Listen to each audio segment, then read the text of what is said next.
Ikaw ba yung isang iyak lang ng anak mo, bigay mo agad yung gusto niya? Baka akala mo, inaalok mo lang siya. Yun pala guys, tinetest lang niya kung gaano kakahina. Dito po guys sa stage na to, ang mga preschooler ay parang mga nominee para sa Best Actor o Best Actress Award. Yung iyak na walang luha, yung biglang paghinga sa sahig sa gitna ng mall, o yung paawa effect na akala mo inaapi. Lahat po yan guys ay parte ng kanilang discovery phase kung paano makukuha ang gusto nila. Panoorin maganda ulit itong video ito.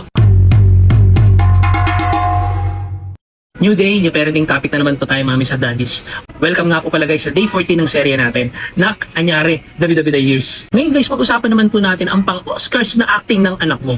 Ang topic number 14 natin, the professional actor. Naranasan niyo na ba guys yung seryosong-seryoso ang drama niya, tapos nung binigay mo yung gusto niya, biglang hinto yung iyak niya at ngiti-ngiti na parang walang nangyari. Marami nagsasabi guys na manipulative daw ang bata pag ganun. Pero sa totoo lang, yan po ay sign na mataas na ang social intelligence ng anak natin. Na-discover na po nila ang emosyon nila ay may epekto sa desisyon mo. Kaya ang tanong, dapat mo nga bang pansinin ang bawat iyak ng anak mo o dapat mong hayaan niyang mag-concert sa sahig para matutunan niyang hindi lahat ng bagay ay nakukuha sa drama?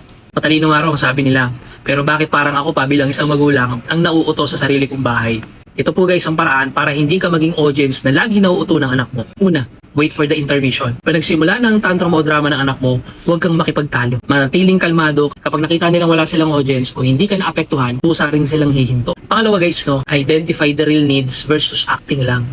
Alamin kung ang iyak niya ay dahil sa gutom siya, pagod siya o kaya may sakit siya. Kung ang dahilan lang niyan ay dahil ayaw ibili ng laruan, yan ang acting na hindi dapat bigyan ng standing ovation. Pangatlo guys, validate the feeling, not the demand. Sabihin mo, alam ni daddy o mami nak na malungkot ka kasi gusto mo yung toy. Pero hindi natin yan bibilin ngayon. Ipakita mo na naiintindihan mo, nararamdaman niya, pero firm ka pa rin sa desisyon mo. Kaya guys, ang pag-iyak at pagdrama ay paraan lamang ng pakikipag-communicate ng anak mo sa'yo. Pero bilang isang magulang po, trabaho nating turuan sila na ang maayos na pakikipag-usap ay mas epektibo kaysa sa paggulong sa sahig. Ang pagiging bida ay hindi nakukuha sa galing ng pag-acting, kundi sa pagkatuto ng pasensya at pagrespeto sa no ni mami at ni daddy. Abangan nyo bukas guys, day 230 na po tayo. Dahil pag-uusapan naman po natin ang professional athlete. Hindi pong walang kapaguran sa pagtakbo at pagtalon ng anak mo.